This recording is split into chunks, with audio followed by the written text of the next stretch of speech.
The impetus for tonight's program is an exhibition called The Talent Show, which is currently on view in the Target Gallery until August 15th. And through works that span from the 1960s till today, the show examines the complicated relationships that have emerged between artists and viewers over the past half-century, and puts these concerns in the spotlight of contemporary culture that is awash in information. As our private lives are increasingly surveilled by governments and data mined by marketers, we have more tools than ever with which to give our personal information away.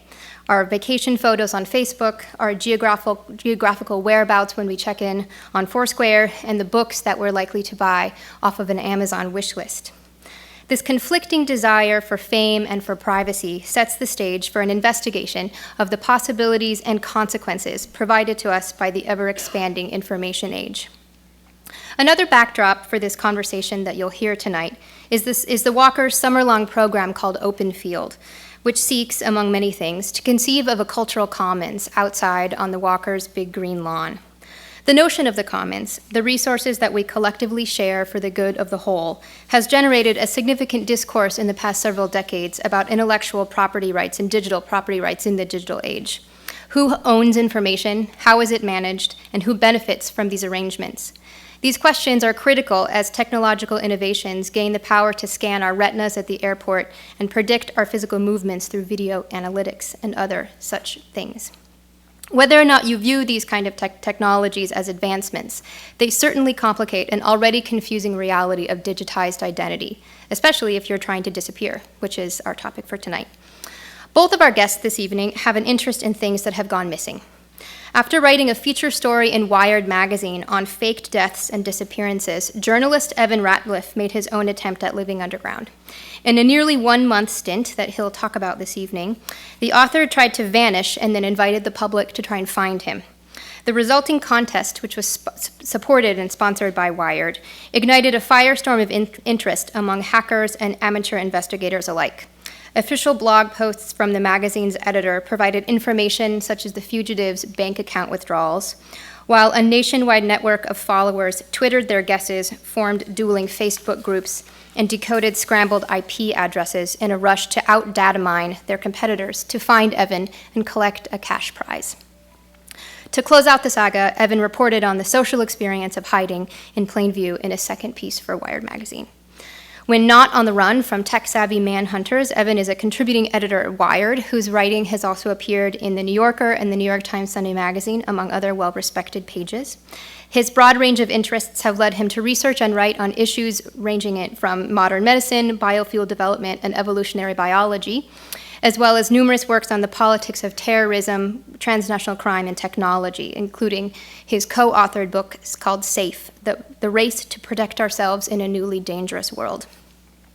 He will be joined on stage tonight by Peter Eleey, a curator who worked in our visual arts department here until very recently and now holds the post of curator at PS1 Contemporary Art Center in New York. He curated the talent show, as well as last summer's beloved exhibition, The Quick and the Dead. And the Quick and the Dead included several invisible artworks or objects that you could say went into hiding in one way or another, a particular interest of Peter's. So before we delve into this conversation on art, privacy, and the digital world, let me remind you that you are being recorded. The program this evening is live on the web and will be archived on the Walker channel, which is the section of our website that houses past artist talks and programs, as well as interviews with artists and curators. So when we get to the Q&A at the end, I ask that you flag down one of the ushers who will have a microphone in the aisle so that your comments can get recorded, unless, of course, you prefer for them to disappear. So with that, please welcome Peter and Evan.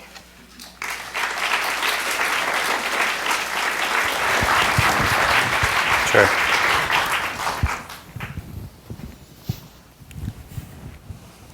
Is anyone else cold?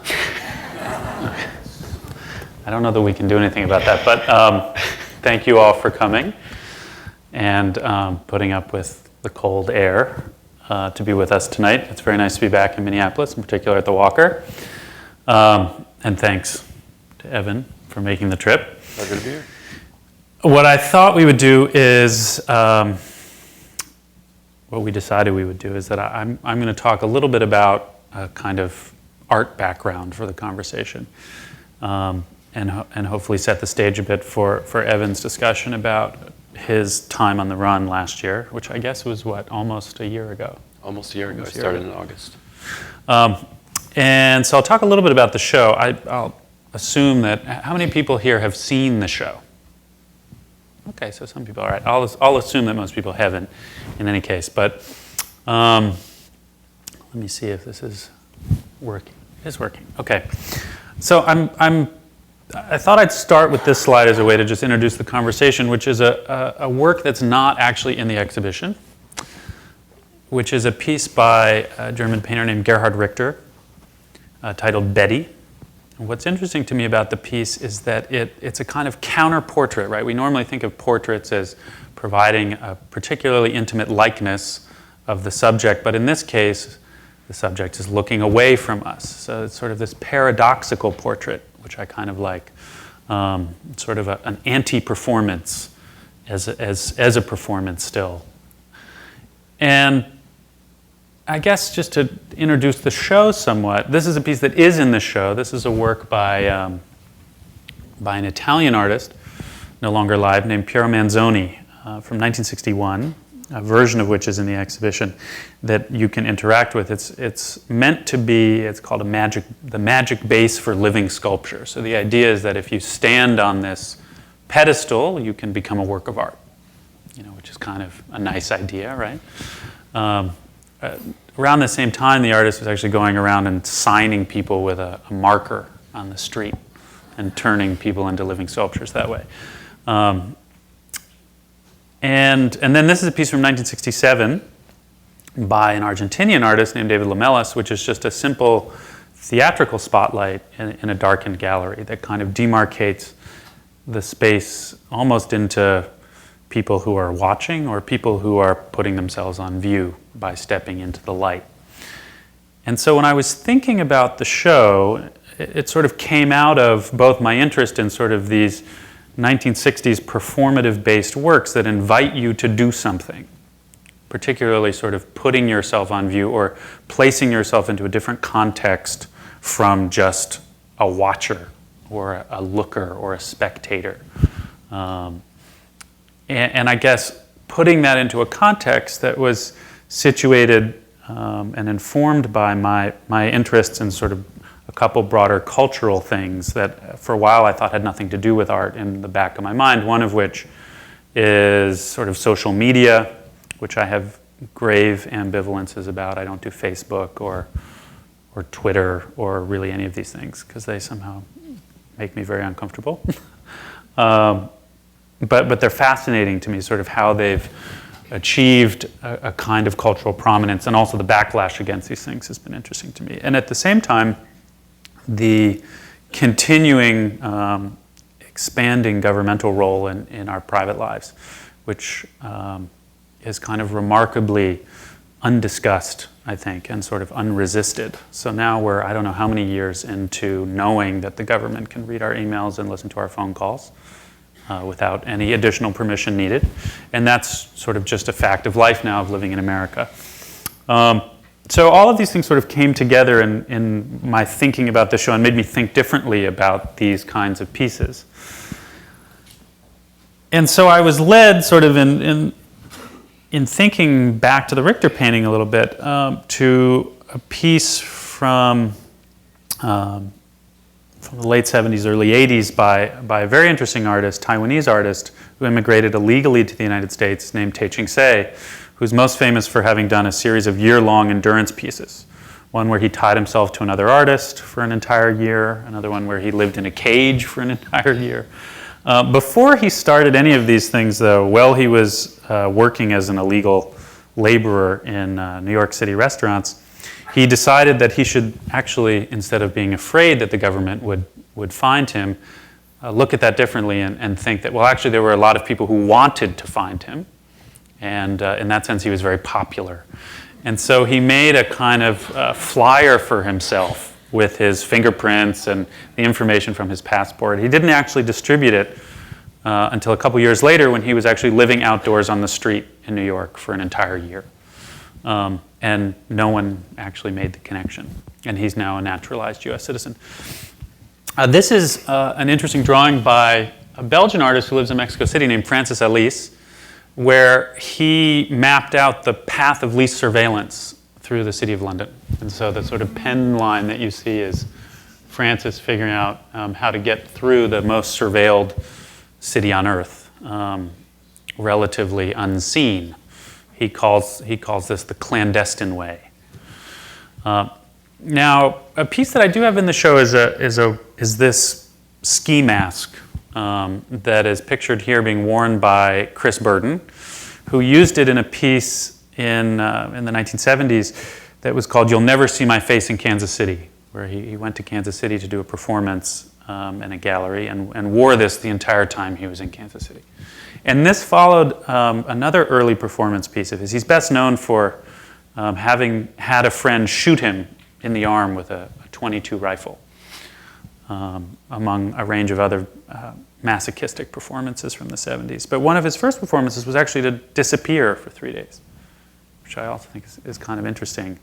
And so the relic of that's in the exhibition is just an empty vitrine with a little card describing what he did. Another artist not in the show named Lee Lozano actually sort of removed herself from the art world as an artwork, as a performance. And this is a note from a predecessor to that piece called the General Strike piece, where she describes and records the last time she visits a museum, a gallery, and sort of documents all of that as part of the work itself. Eventually, she actually dropped out entirely. The piece was called Dropout Piece. And this is 1969. And eventually moved down to Texas, more or less disappeared, I think moved to Europe for about 10 years, eventually came back to Texas, had vanished from the art world, but also more or less from many of her friends, died and is buried in an unmarked grave in Texas. This is another one of Tei-Ching's pieces. This is more or less his last year-long piece, where he said he would do a one-year performance, very similar to Lee Lozano's, where he would not do art, not talk about art, not see art, not read about art, not go to a gallery, all of this for a one-year period. And when that finished, I'm sorry this slide is so bad, he did another one where he said, I, Tei-Ching Hsieh, have a 13 years plan. I will make art during this time, so this is a shift.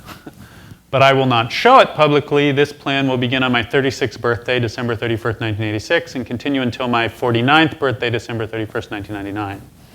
And when that was done, he made this flyer and sort of invited friends to a kind of opening, or I guess finishing party to celebrate the conclusion of this piece, at which time he declared that he was no longer an artist. And since that time, he's not made any more work. Interestingly, this piece, I like how it sort of uses the aesthetic of a kidnap ransom note. And he, interestingly, in an interview a couple years ago, did talk about the art that he made during that 13-year period, and it was rather oddly to try and disappear as a kind of secret performance. And he moved out to Seattle and I think worked in a fish cannery and tried to make his way to Alaska. Of course, Alaska being this great beacon of invisibility almost. It's where you go to kind of disappear and resist American culture in a certain way. This is an artist, a young Italian artist named Roberto Cuoghi, who tried to disappear into the persona of his father. He gained an enormous amount of weight, dressed like his father, adopted his mannerisms and way of speaking, and lived like this for 5 years, during which time his father died. And so he sort of lived on as this weird doppelganger of his dad. And then at a certain point decided that he needed to go back to being himself and actually had to have surgeries to kind of reclaim his old body, which I think is kind of fascinatingly odd. Other artists, an artist named Seth Price made an artist book actually culled from bits and pieces of the various kind of anarchist handbooks that exist with advice about how to disappear in America that have changed over time and sort of set the stage in part for Evan's piece and efforts. And I guess sort of thinking about Alaska again, I was reminded of the story of Christopher McCandless, who was pictured in the book and then the film made from it, Into the Wild, who moved to Alaska, ran away from his family, and essentially starved to death in the wilderness there. But this is the last photograph of him, which he took himself not long before he died. And I guess I'm sort of struck by how even at this great remove from society, there's still kind of an inability to resist the desire to be photographed, in a sense, to sort of put yourself in front of the camera, even as you're kind of checking out from the world. So I guess that sort of seemed like a natural way to introduce Evan's project. And with that, I turn it over to you. All right.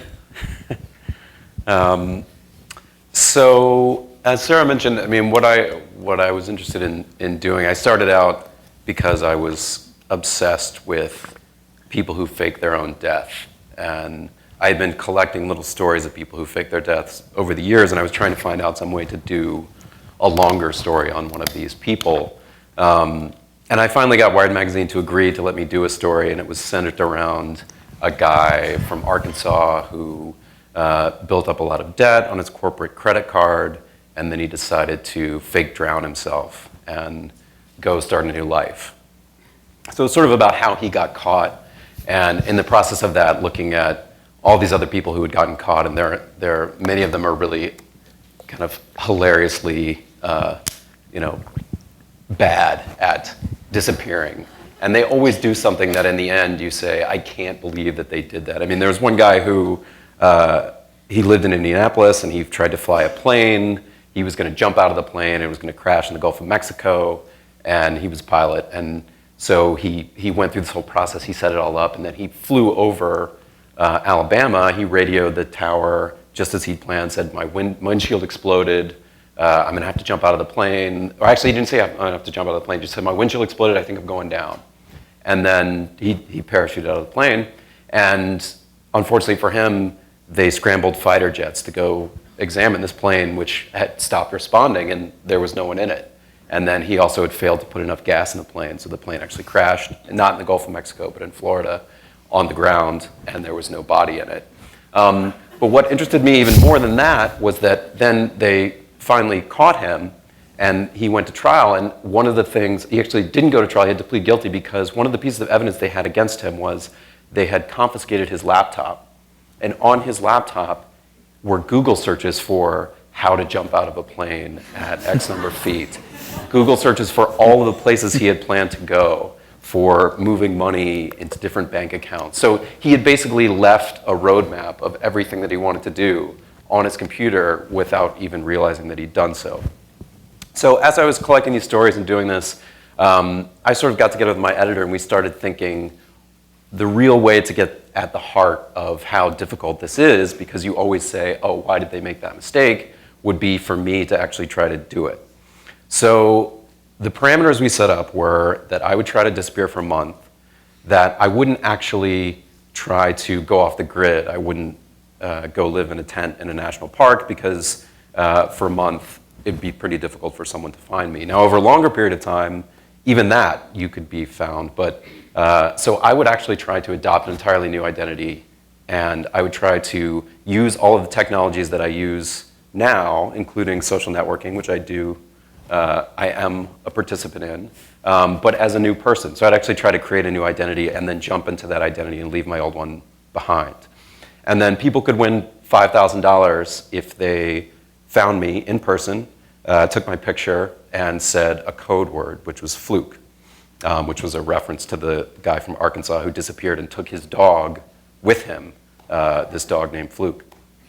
He was discovered 8 months later with his dog and his wife and his kid.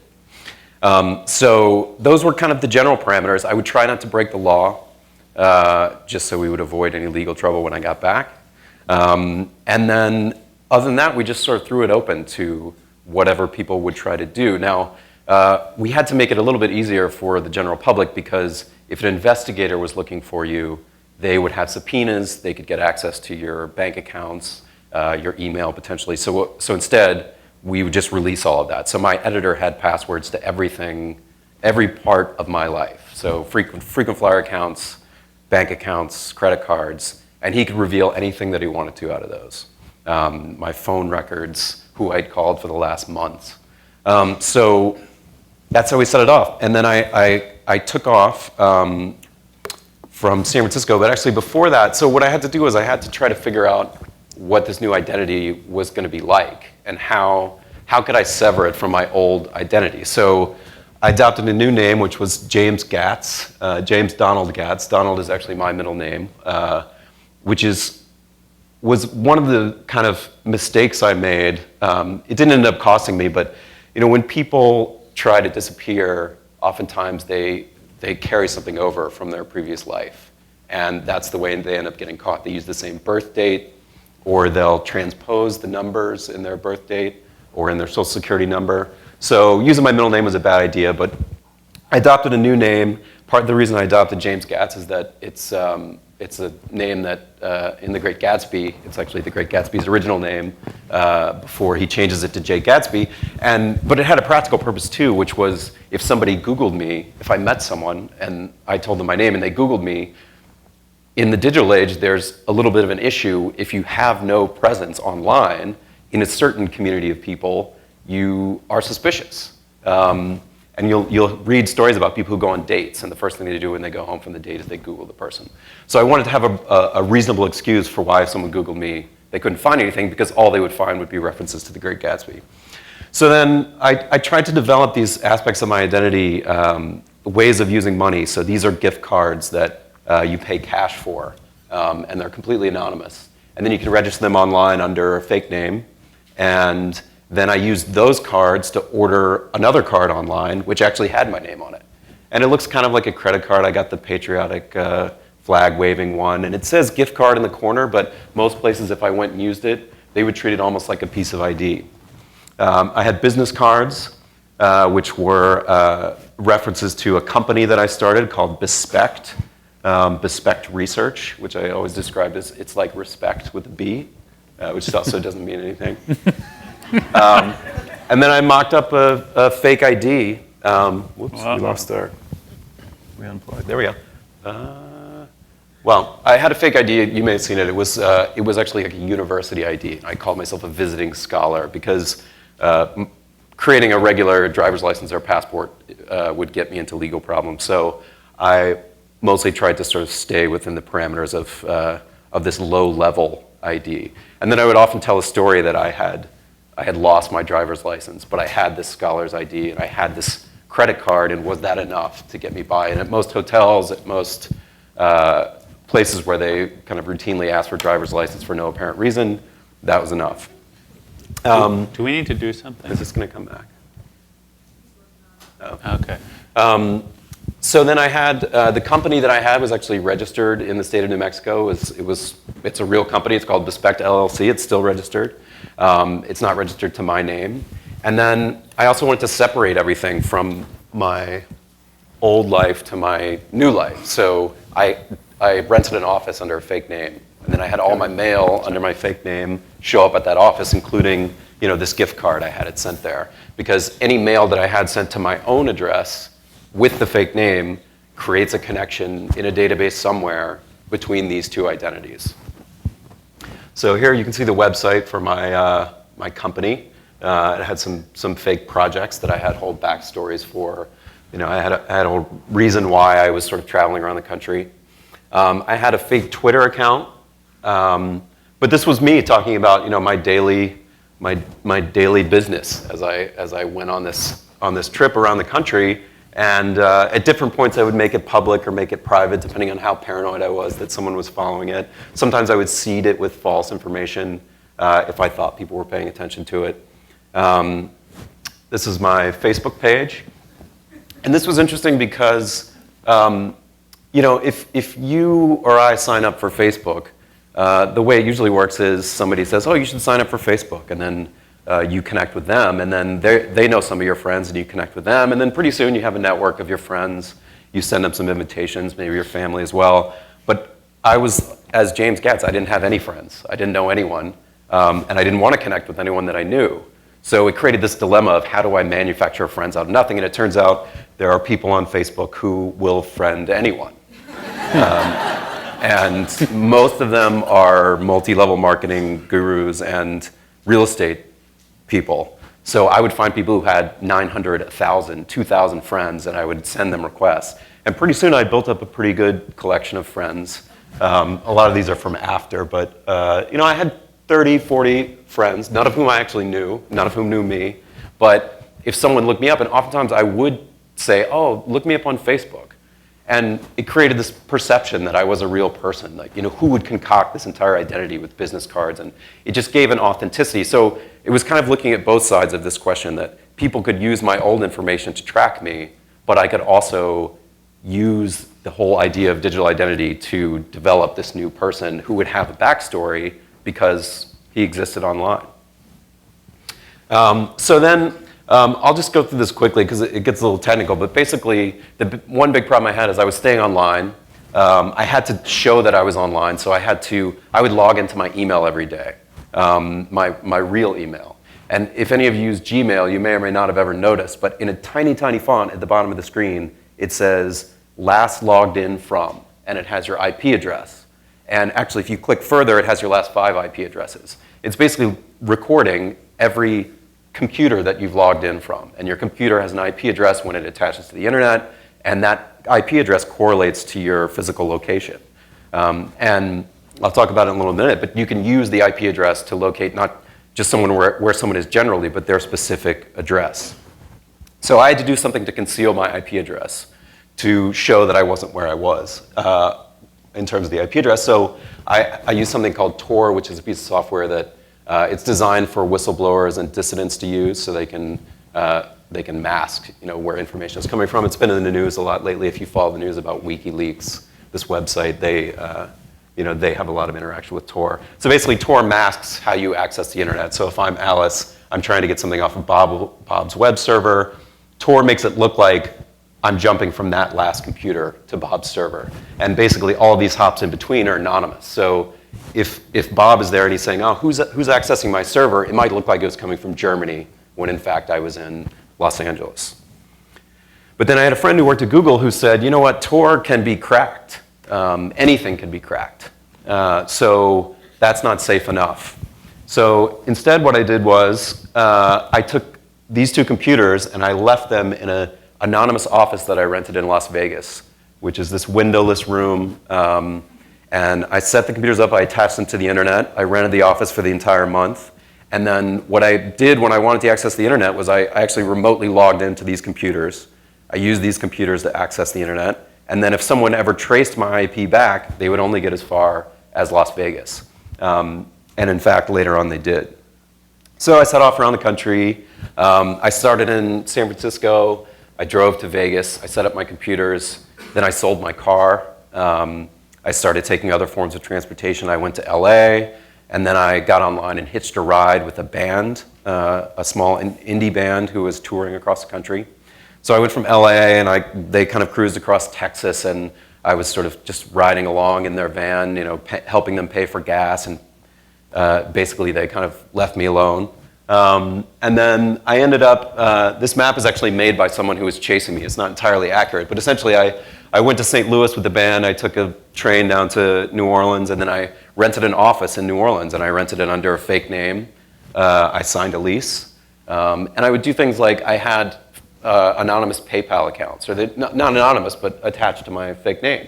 And I would contact the landlord over the internet and ask them if they took PayPal. So sometimes I rent an apartment for a week, and I never even saw the landlord. He just left me a key in a box. I paid him with PayPal. As far as he knew, I was James Gatz, and as long as I paid the bill, he didn't care. So then the other dilemma I had was my pictures were in the magazine, and not only in the magazine, but every day Wired was publishing more and more pictures. I had given them essentially a dossier of information about me, the same kind of thing that an investigator would uncover if they spent some time interviewing my family and things like that. So I had to kind of disguise my physical appearance because I didn't know if anyone I had encountered along the way might have seen the magazine, and anyone could catch me. So all they had to do was have seen the magazine, know the code word, and take my picture. So I wanted to do a little bit to mask my physical appearance. So at first I grew out this kind of like scraggly beard.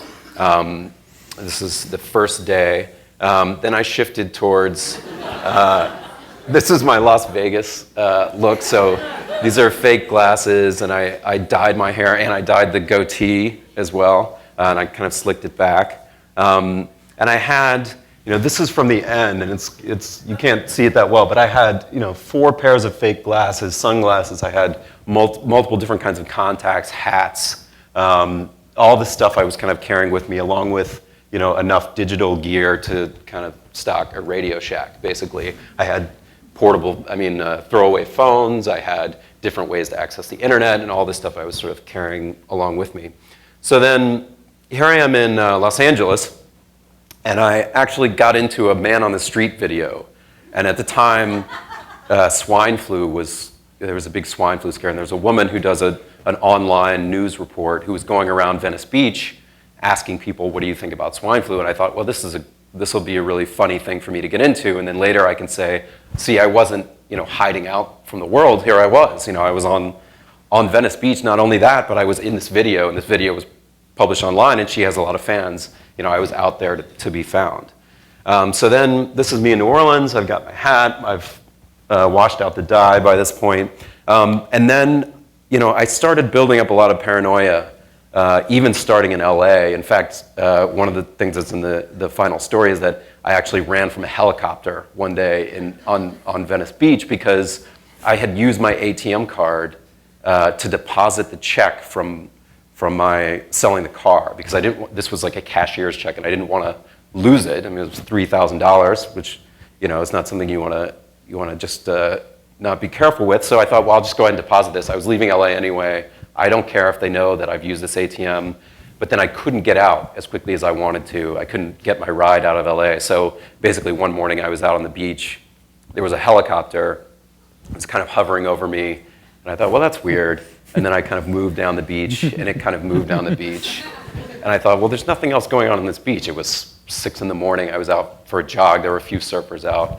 And then I thought, you know what? Someone has seen this ATM thing. They've posted it online, and they've gotten a friend who has a helicopter. And they're coming out to get me, because for $5,000, you pay the friends a few hundred for using the helicopter, and you're still making good money. So I started running. And then the helicopter really started following me, because there's this guy on the beach probably sprinting as fast as he can across the beach, and that's really something you want to check out. So I actually ran from this helicopter and then ran up and down all these streets and then got out of LA that day. So anyway, long story short, I was paranoid through a lot of this. So I decided to go with more extreme disguises, which was this. So I shaved the top of my head.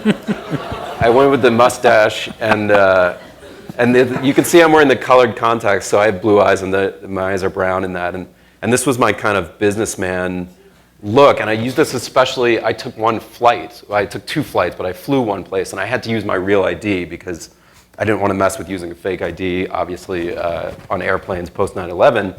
So I went with this kind of businessman. I wore a tie, and at the airport, the only person who's going to look at my ID was going to be the TSA person. And if you've flown at all, the TSA people don't actually pay that close attention to the photo on your driver's license. So I made it through with this disguise. So that's all the stuff that I was doing. And then the question is, what was everyone else doing? What were the people trying to find me doing? And the first thing they did was they kind of spontaneously organized online. They created these organic communities of people who were looking for me. So this is the Facebook page that they created, I think, on the first day. And after about 24 hours, there were 1,000 members of this Facebook group. And what they were trying to do was develop ways to coordinate, because they had a problem in that even if they knew where I was, unless they wanted to lay out money to come find me, if I wasn't close to them, it was going to be very difficult to find me, because I could be anywhere in the country. But if they collaborated, then if one person had the information about where I was, they could contact someone who was closer to where I was and give it a shot. And that's what they were doing. People one guy took off in the middle of the night and drove all the way to Vegas from San Diego when there were signs that I might be in Vegas, and missed me actually by a couple days. So then they also got on Twitter, and this was kind of the hub of where they were exchanging information back and forth, whether it was things that were put out by Wired, things that were from my accounts, or things that they discovered online. So by the end of the day, on the first day, they're digging into everything they could find about me online. They're also digging into databases that some people have access to, like LexisNexis and ChoicePoint. So by the end of, I think, 24, 36 hours, every address that I'd ever lived at was published online. Someone had already found them all and put them all out there. And I had moved a lot of time, so this was a dozen addresses that were all there.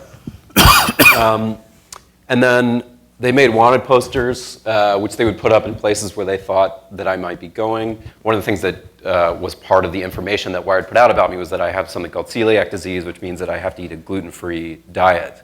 And so these were all over gluten-free cafes in Seattle and restaurants that catered to gluten-free people. And even when the morning that I ran from the helicopter, when they eventually did discover I was in LA, they went out to several restaurants that they thought I might be located at and actually scoured those restaurants looking for me.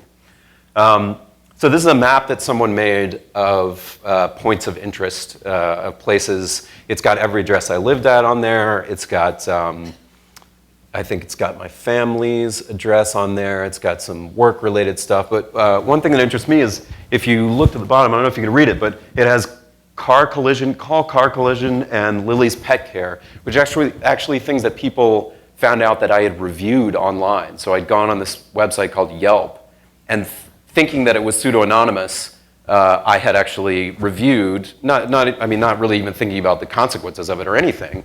I just reviewed the person who cat sits my cat.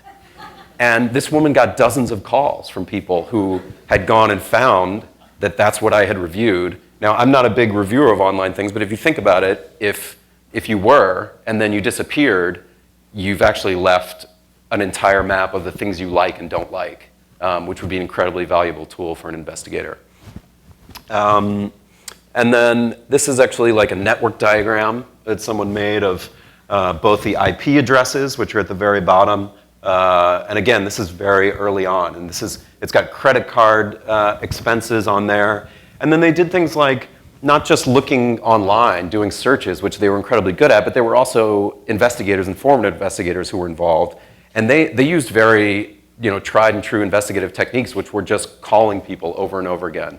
So if they wanted to find out a piece of information, and they were supposed to, by the rules of the contest, not break the law as well, they would just call and ask for it. So if they wanted to know about a FedEx package that was on my credit card, they would just call FedEx and say, I want to know where this package was sent to or from. And the FedEx person would say, well, are you this person? And they would say no.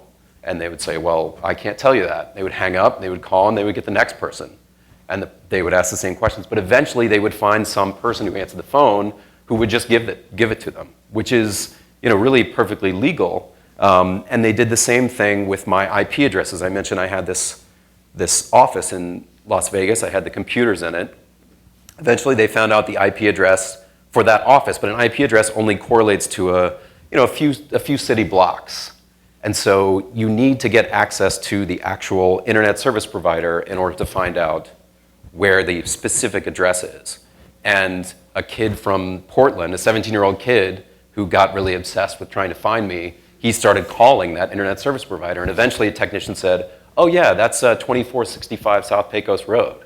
And then they had my address. Now, fortunately, I had a contingency plan for that. But it just goes to show that it's not actually, when I started out, I thought the issue was all the information that we put out online, which is true, which is an issue, when it comes to privacy. But, if you're actually worried about the information that corporations have and how they use it, they're not keeping quite as tight a tabs on it as you might expect. And then the last thing I'll show is this is my cat. And the reason I was showing this is that, so this is posted on Flickr, public photo site. I have a page on Flickr where I post pictures of my cat and other things. But what someone did was they actually took the pictures on Flickr and they stripped out the information about the camera that they were taken with. And then they created a little program, a little piece of software that had an algorithm that essentially scoured Flickr looking for other pictures taken with that camera. The idea being that if I was out there with this same camera, taking pictures and posting them anonymously, then they could turn up my location by finding pictures. Fortunately, I didn't actually take that camera with me, so.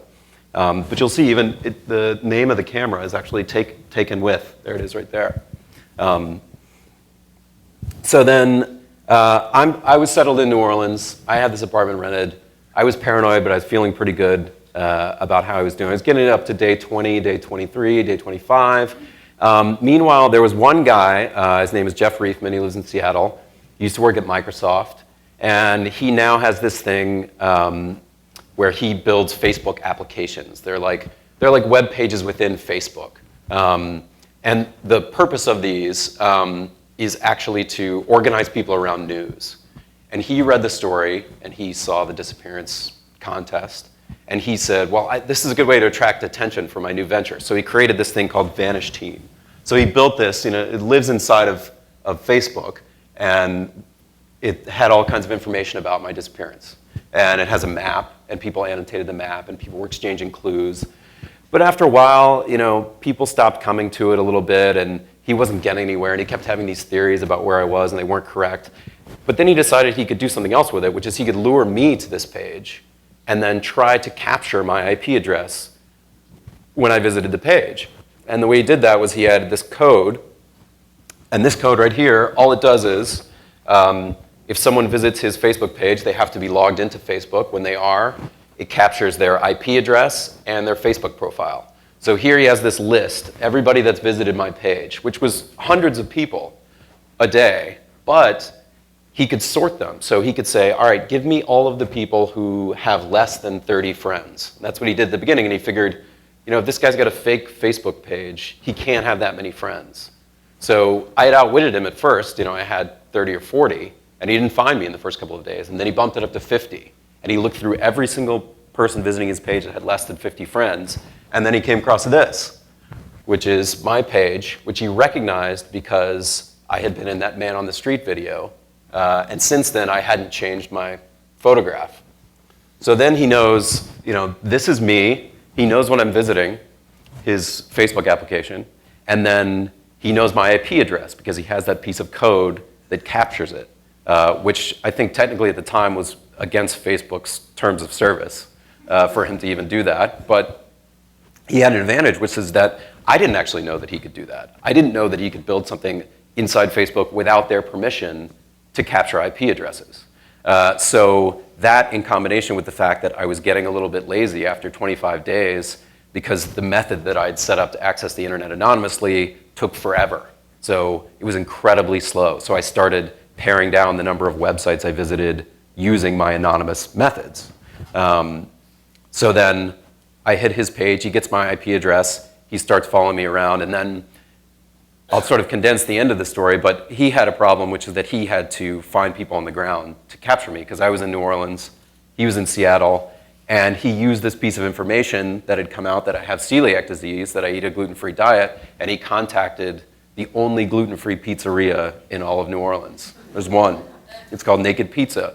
And he knew that I would probably end up eating there, which was true, but they actually did it one better, which is that Naked Pizza got so into catching me that they gave my photo to all of their delivery people, all of their employees, and then they scoured the city looking for me. And so eventually... How did they know you like pizza?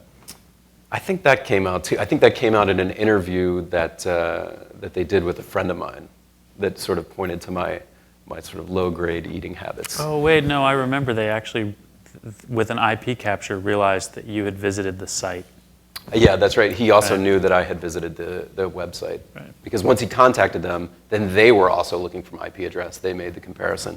So long story short, I think I'm New Orleans local. I think I'm all set. I've got 5 days to go, and I ride my bicycle up to a bookstore, and these guys are waiting outside. And they snap my photo, and they actually say, "Do you know some guy named Fluke?" Which is close enough to the code word that they've captured me. And actually, I think the funny thing about this photo is that I'm still wearing my fake wedding ring, which was part of disguise. I don't know why I deem that to be a proper disguise. But I don't know. Well, you'd also shaved your head. I had shaved my head. So that day, right before I rode over, actually, I had gone to my final disguise, which was shaving off the rest of my hair and going bald. And then I was going to go to wigs after that. But I never got there. So that was basically it, and people always ask me, did I prove one way or the other? Did it prove that it's impossible to disappear in America? Or, do I think that someone could really do it? And, obviously, how hard it is to disappear is entirely a function of how hard people are looking for you. And there were a lot of smart people who were looking for me. But I think it did illustrate a couple of things, one of which is about the information that you put out about yourself is actually the information that's the greatest, threat, or you may not view it as a threat. But when it comes to privacy, most of the information that you would worry about is actually the information that you're revealing. And almost everything that people used was information that I had voluntarily put out about myself. The fact that corporations collect data about me is an issue, but when it comes to this actual real world situation, that stuff wasn't the stuff that I had to worry about. The stuff I had to worry about was the stuff that I had put out. And then the other thing is the way that there was sort of this hive mind quality to it all, that people acting individually couldn't kind of paint the picture of me that people acting collectively could. And even in the end, Jeff Reifman used this sort of supreme individual effort to figure out my IP address, but he could only catch me through collaboration. So it's kind of an interesting experiment in how that works. And subsequent to that, the Department of Defense actually replicated this in a way they put weather balloons all around the country, and they ran this contest to see if anyone could identify who most quickly could identify where all the weather balloons were, and who could form teams to find them. And it followed much the same structure as this. So that was the experiment. And how you want to chat? What were you going to do? I mean, how was it? Were you just going to lay low in New Orleans and try and ride it out? No, I had already bought a plane ticket actually to New York. I wanted to finish in New York because that's where Wired's parent company, which is called Condé Nast, is based in Times Square in New York. And I wanted to infiltrate the Condé Nast building. And I had already mocked up a fake badge. I had visited the building before I left and gotten one of their badges, and I had photoshopped it, and I had it with my shaved head. I had added the picture, so I was ready to go. But they also were ready for me in New York, and they apparently had funded some 10,000 or 20,000 flyers that they were going to leave at every Kinko's in the city, and anyone could come in and put them up. So they wanted to have this sort of dramatic finale of people chasing me all over New York City, but it wasn't to be. But it didn't work. Yeah, it's funny because we met actually before. I think I knew about the piece, but I'd thought about it in the context of this show before we'd met, but then it became really interesting to think about it in the context of the exhibition when we did meet, because there were all these ways in which this project combined. I think part of the reason why it was so popular is that it combined, these two desires, this desire for sort of notoriety and participation in the culture at large through social media kinds of networking and exhibitionism, and at the same time this interest in privacy, which I think increasingly lots of news stories seem to cover. Kids who find themselves, recent college graduates who've gone all the way through college on Facebook and now find themselves struggling in an economy like this one to get job interviews when people can find all kinds of bad drinking pictures about them online, and are kind of trying to manage their digital lives differently. Yeah, well, then there was an inherent irony in the whole thing, in that the whole idea was supposed to be that I'm disappearing, that I'm showing what it's like to disappear, and yet every day I had this surreal experience where I could get online and there were thousands of people talking about me and talking about who were my friends, and look at this new picture of him, and I found a video of him. So it was also the ultimate exposure in a way, at the same time that I was the whole point was supposed to be, disappearing. Concealing, It was right. the opposite effect was taking place. I mean, did you do anything differently? Did you modify your behavior or sort of digital lifestyle or any other aspect of it after this was over? No, to be honest, I didn't really. I tightened up my Facebook privacy settings and the kinds of things that people do. But for me, it's too late. I mean, all the stuff's out there. It's still all out there. You can find my signature on the apartment that I bought. Everything is posted online. I just had to rely in the end on the fact that once the context was over, people could care less about me or my information. So it didn't really, besides being weird, it didn't really seem to change my life much once it's over. But no, I'm a little more careful, but I think you have to make almost a holistic decision whether you want to join that world or not. I mean, as you're saying, with not being on Facebook or not being on Twitter, you can do partial measures, but then you're relying on the companies to sort of, their goodwill that they're going to help you, and they have no interest in helping you maintain your privacy. So the easiest way to maintain your privacy is not to join. Yeah. Right. Yeah, I mean, the strange thing for me is to find periodically that I'm actually on Facebook, even without having a Facebook account.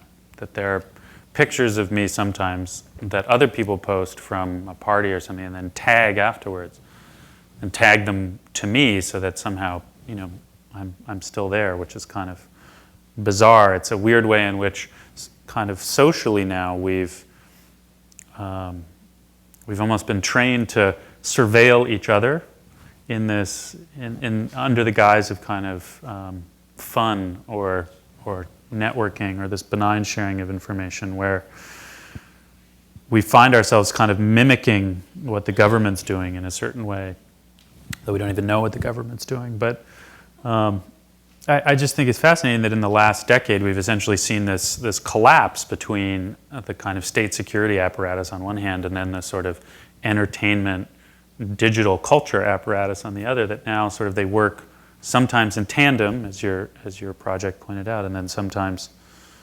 independently. But I mean, you were saying before that you went and gave a presentation at the CIA. I mean, did you ever ask them what they were interested in? I did. I asked them many times. So I got invited to come speak to the CIA at CIA headquarters at a conference that they have. And at first I thought it was a joke. Actually, I thought someone was, partly because the CIA acts in really bizarre ways. Like they would only send me things in unmarked envelopes typed on an actual typewriter.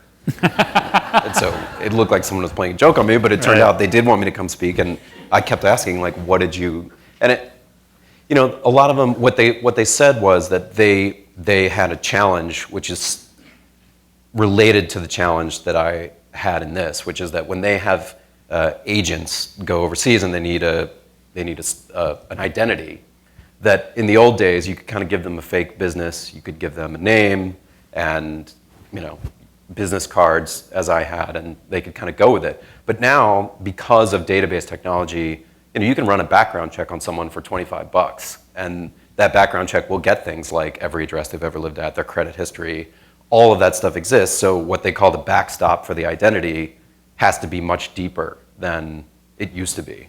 Now, whether they didn't learn anything from me about how to do that. I think it was more because I had thought about the same issues. They had some database experts who spoke at the same time who actually really did have advice on those topics, but I had no advice to share on how they could improve their identities. But so it's weirdly easier, it sounds like, and we've talked about this before, to steal someone else's identity than to try and create a fictional one. Yeah, I mean, it all partly depends on what side of the law you want to be on. So, if in my case, if I wanted to buy a fake passport, if I wanted to go online and get into a social security number, mark in and buy a social security number, those things are possible online. But in terms of establishing a new identity, especially if someone's looking for you, it's so much harder than it used to be, because as much as there's some anonymity online, in the real world, it's much harder to have anonymity than it ever was. And you can get online and go into a forum and be anonymous, or go into Second Life or whatever you want. But in your real life, you need ID for everything. You need a social security number for everything.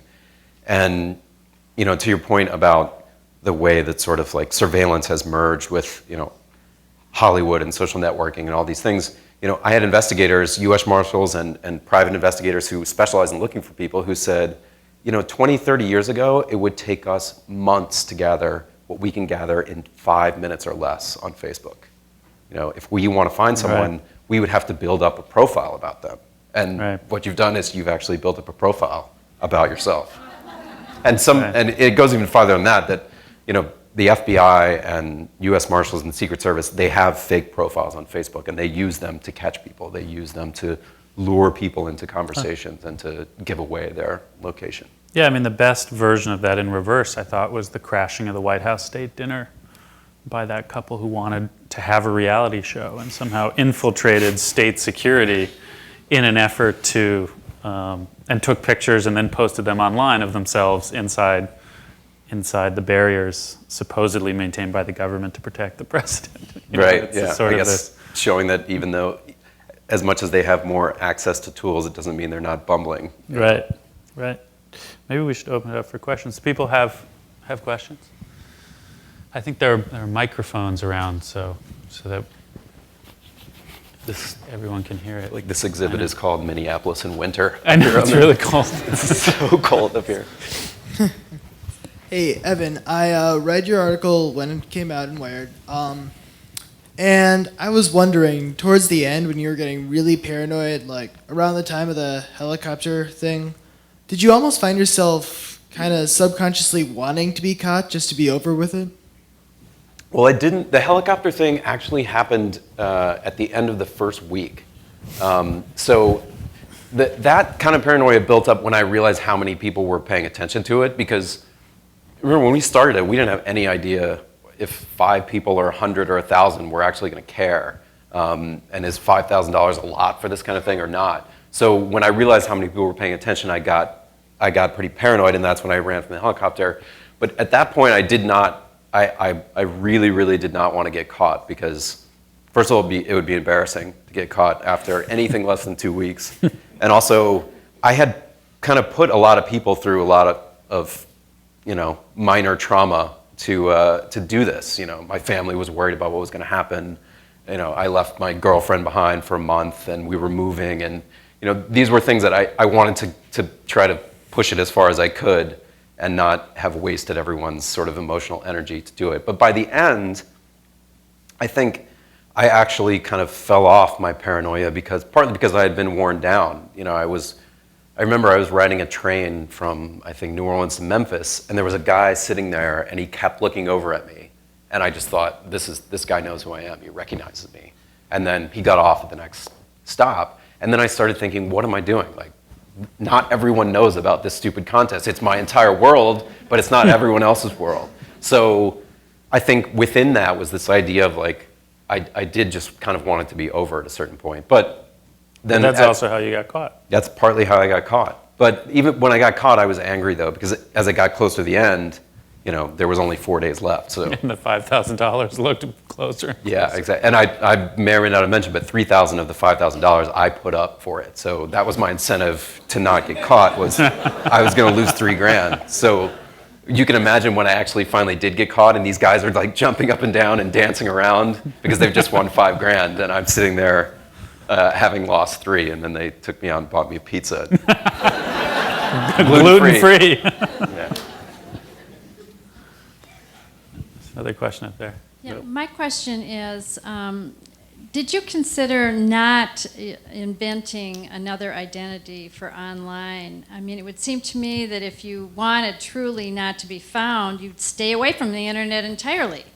But that wasn't your challenge, I gather.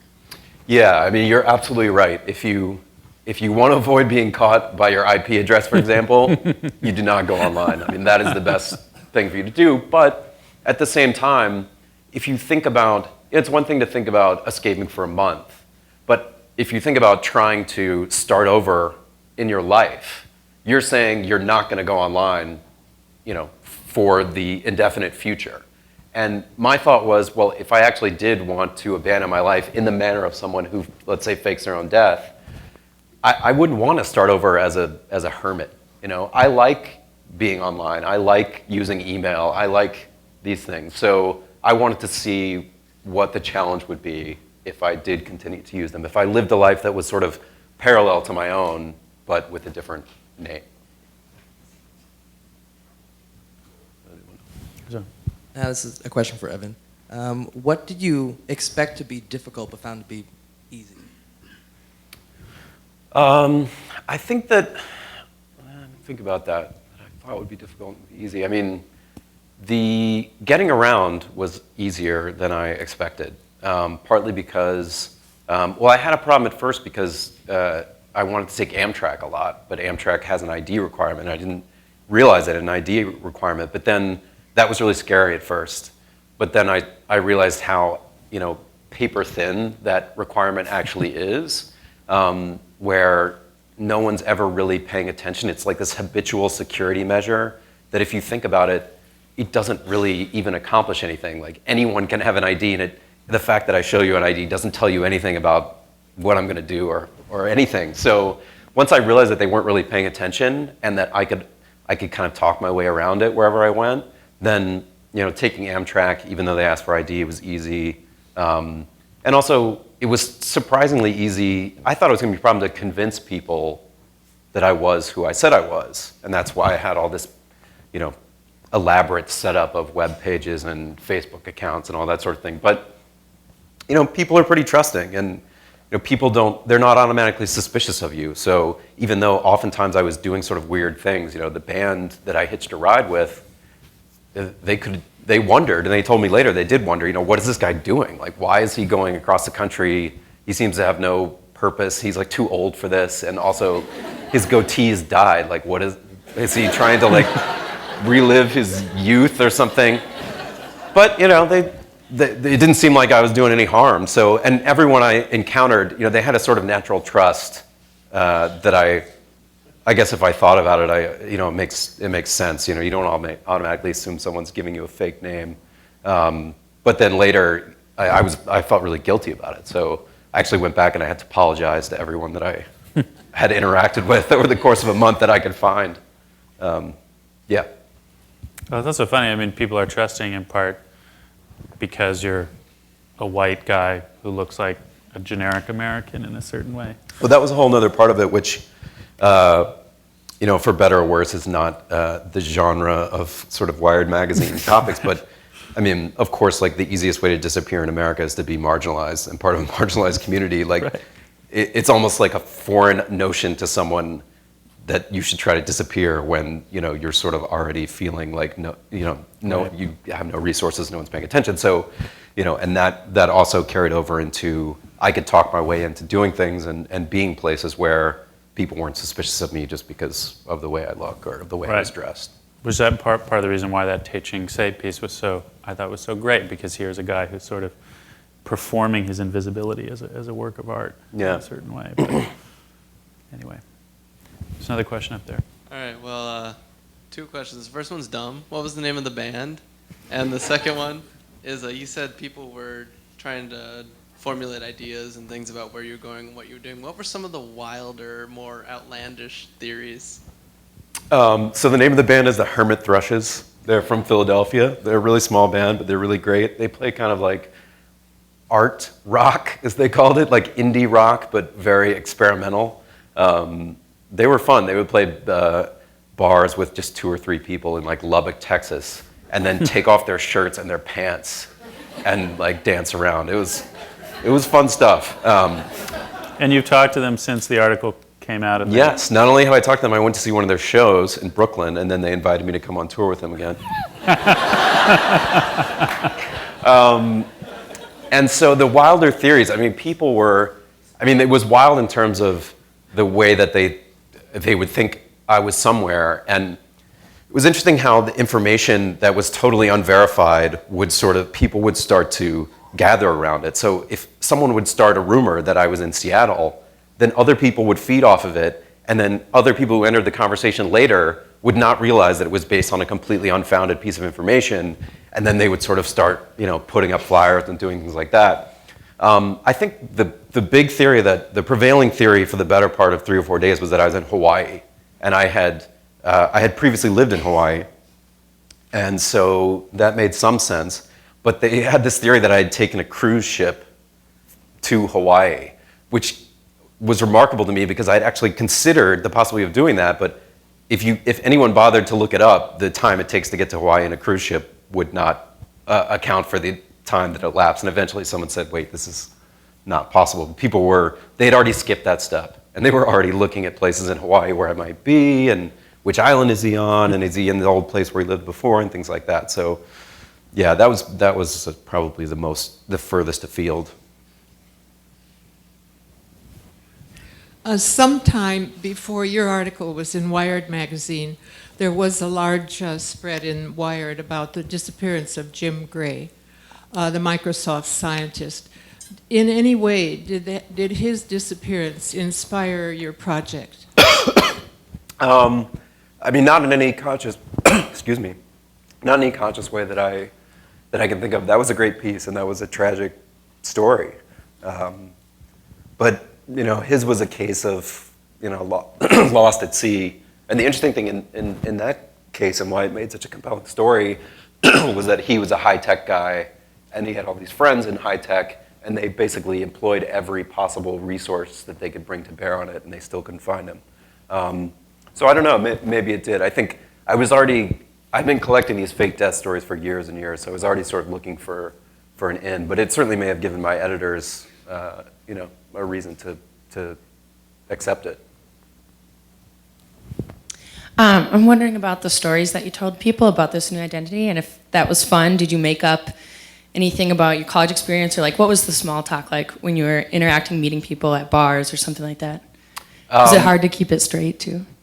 It was hard to keep it straight, and I will say that I thought that would be fun, and it was not. It absolutely was not fun, partly because it's nerve-wracking.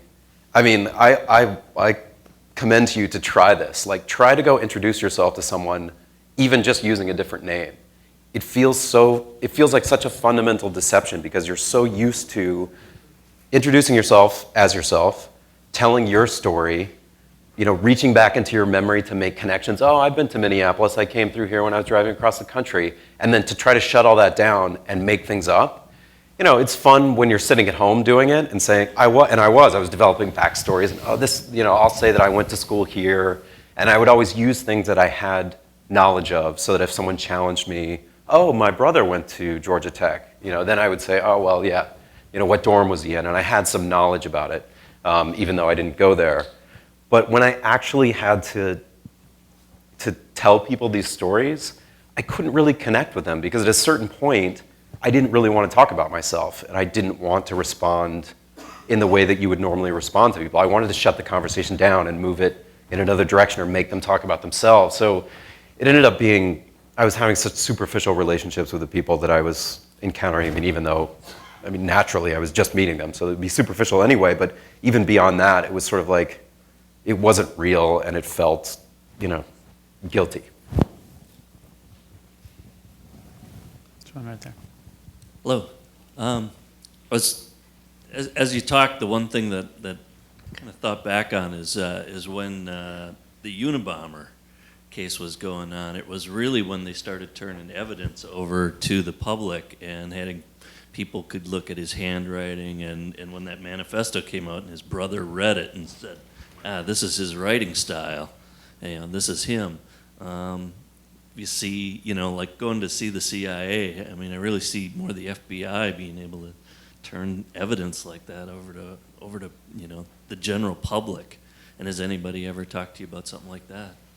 Yeah, well, certainly several investigators told me that the best investigative tool that's evolved over the last 10 or 20 years is America's Most Wanted. The U.S. Marshals will tell you that. They have pretty good resources. They're incredibly good at finding people, fugitives on the run, but it's a whole different thing when you can put their picture on TV and details about them, manipulated pictures of what they might look like now, and then put it out to millions of people.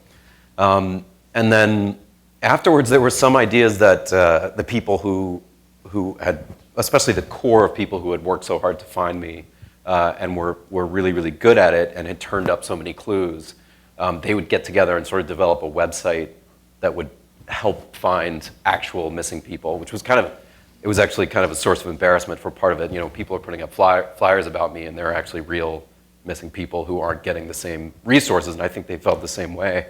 But the problem is always, you know, investigators, government investigators, they don't want to give away that information until they're absolutely the most desperate to find someone. So, you know, they'll do the wanted poster and things like that, but they don't actually want to give away that investigative material. In the Unabomber case, you know, that was years and years after they were just completely desperate, and it was fruitless. They weren't able to find this guy that they thought, well, let's just try this. Anyone else? There's one back there.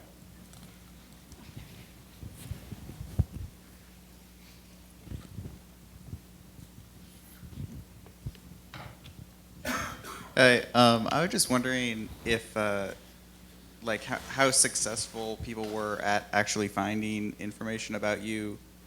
I mean, like you mentioned that they found like your IP address in Las Vegas, but I was just wondering if there was other activities that you were doing that they did discover about. They were more successful at digging up information that already existed than they were actually, you know, finding out day-to-day information about me, because until someone knew my fake name, that was incredibly difficult, because I could be doing anything. I could be on any website. It could be anywhere. But they were excellent at digging up every single bit of information from every crevice that could be gleaned online or through databases that investigators can access, through public documents, you know, whether real estate records or driver's license. They found out that I got a motorcycle license recently, you know, before I left and things like that. But it wasn't until really Jeff Reifman was the first person to kind of make a connection to my new identity. So to actually dig up a piece of information about where I was right then. And that was obviously the key to my undoing. You know, I was careful that I didn't tell anyone, including my girlfriend who I live with, where I was going or what I was doing. I didn't even leave a hint. But you could sort of see how through interviews, and the editors at Wired were interviewing my friends and posting interviews online, that they could start to paint a picture. And one friend of mine even said, I bet he's in New Orleans, just because we grew up together in Atlanta, we had been to New Orleans as kids, and he thought, well, that seems like a natural place for him to go. So, you know, my point is that the information from my past eventually would coalesce into something that would probably help him find me. A month wasn't long enough for that to really help, so it really took someone making a connection through, you know, finding my IP address and that sort of thing. Yeah. Hi, Evan. Hi. Hindsight being 2020, is there anything you would have done differently those last couple days that you look back and say, God, if I only would have done this, like looked across that park before you went to the pizza place or something like that? Anything jump out at you like that? Yeah, I mean, I think the one, you know, there was one single moment actually, which is when the first time I accessed that page on Facebook that Jeff Reifman created. I can distinctly remember making the decision to not go through my Vegas office, not use the Tor software to hide my IP address, thinking, look, I'm just accessing Facebook. So unless somebody who works at Facebook is like going to steal my IP and then give it out to the public, which frankly I probably should have been worried about as well, but I thought, well, that's relatively unlikely. You know, I thought, I can't be bothered with all this anymore. I'm just going to go check this page and see what people are saying. So that moment right there, I would certainly change. And then overall, I think that I would probably try to change my location more quickly in the last week, because you know, I had spent so much time in New Orleans. It was sort of like, you know, they were closing in around me. But again, it was this issue of, if you're really going to do this, if you really had to disappear, you know, eventually you want to land somewhere and live your life. And I was going to cafes, I was going to bars, you know, I was having fun in New Orleans as much as I could. I had an apartment, and I didn't want to be on the run constantly because it's exhausting. So But of course, if I really didn't want to get caught and I could look back now, I would have been out of there already. To a city with more than one gluten-free pizza place, probably. I was wondering how you changed your life afterwards. For example, the prevalence of RFID chips that is coming out. People are volunteering to be implanted to be VIP members in clubs and have it put on their credit card and their room charge, that sort of thing. Mm-hmm. As much as you would think that because I did this, that I have strong feelings about privacy and that sort of thing, I don't, because, what you have to do is you have to sit down and make the calculation. I think it's dumb to do things without actually reflecting on what they might mean for your privacy. But if I decide, I don't know if the club would be a good example for me, but, if I decide that convenience is worth it for me, that, if some club knows my information or even, my date of birth, then maybe I don't care, and maybe it's worth it to me. And if I want to make that decision, fine. And if you do, then you got to hope that a lot of people make that decision, because there's a sort of strength in numbers in the fact that everyone's doing this, and there's so much information that, yours is sort of less important in the grand scheme of things. And, I don't like to be marketed to. I don't like people knowing things about me, but at the same time, I recognize that a lot of things I do when I go order a book online or whatever, I do it because I'm making a choice for convenience. So I suppose I do worry about it, but I don't, like many people, I don't act on it. But I try to at least each time say, well, is this worth it to me? And there are also things that you can't do anything about, like, I had to get a new passport last year, and anyone who, I guess it's been about 2 years, 3 years, anyone who gets a new passport now, there's a microchip embedded in the passport that has your information in it. And there's if you want to travel as an American citizen, there's nothing that you can do to avoid that. You can't opt out of it. The government has it. I was thinking today in the airport,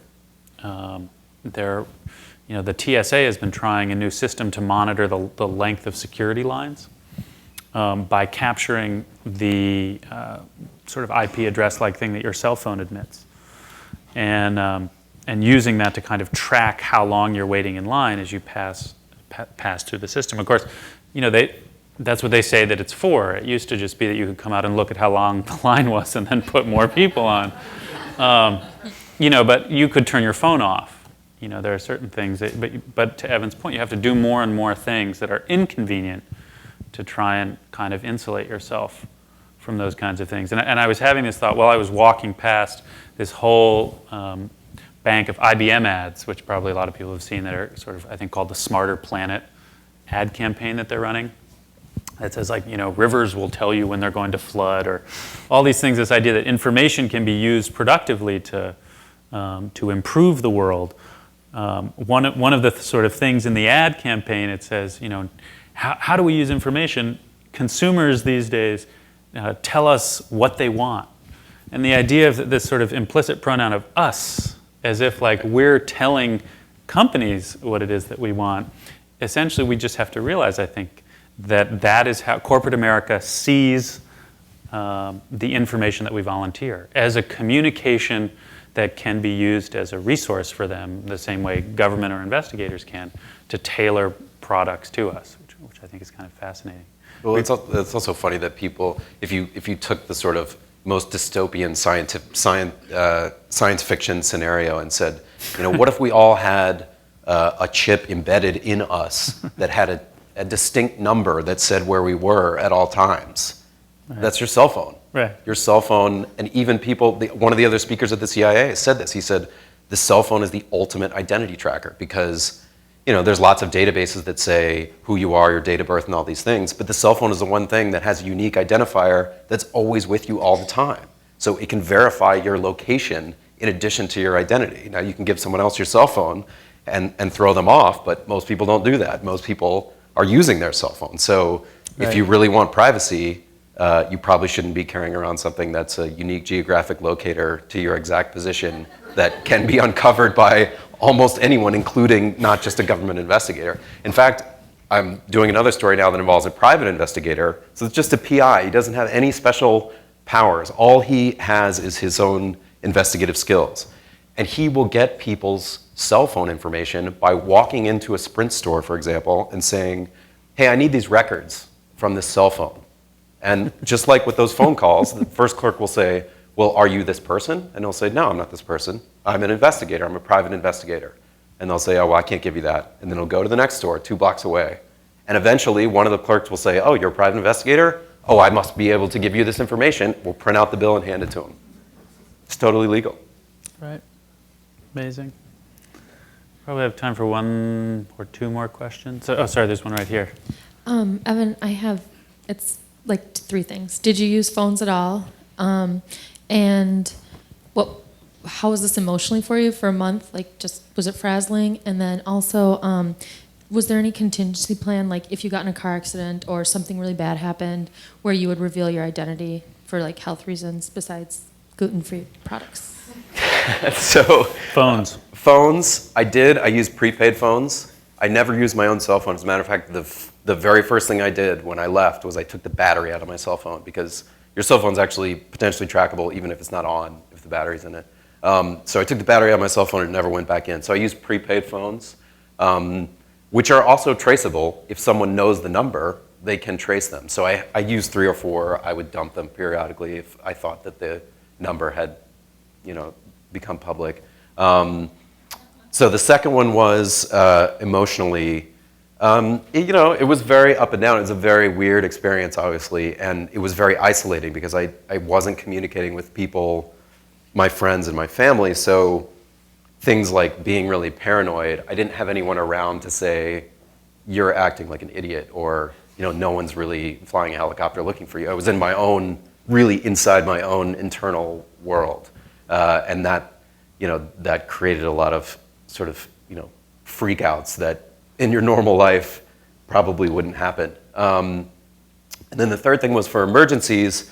Well, a couple things. I tried to carry my real ID with me everywhere I went, like if I went jogging or something, so that I didn't want to like get hit by a car and then end up in a hospital and be sort of like John Doe somewhere in America. And then my family actually, so I wanted to give my family a way to contact me in case they had an emergency or they needed to get in touch with me. And so I mailed them a prepaid phone. And that prepaid phone was programmed with one number, which was the number for one prepaid phone that I had. So these were the only 2 phones that would interact. They were paid for with cash. I put a note in there to my parents saying, if anything happens, use this phone to call my phone. The day that I left, we did have like a family emergency of sorts. My mom called my prepaid phone from her real cell phone. So, even my carefully laid plans were, and I dumped that phone after the first day. So actually, after the first day, they had no way to contact me. But the weird thing was they were actually really worried about my safety, and that ended up being not a concern at all, partly because it was so oddly public, the whole thing, that, it just, there wasn't an issue of sort of like something happening to me, someone coming after me or something like that. Yeah, I was just wondering if Stephen King's, I'm right here. Oh, there Stephen King's 1970s book, The Running Man, had any influence on? It didn't, because I have not actually read it, but I'm aware that it's deeply relevant, but I haven't read it. It makes sense because it does kind of bring out a lot of the paranoia stuff, and possibly if you've read it, you may have chose not to do it. I mean, that kind of a book. Well, I'm not sure then if it's good or bad that I haven't read it, but yeah, it's probably good because it might have deterred me. Well, it seems like a good place to end. Thank you all for coming. Thanks a lot.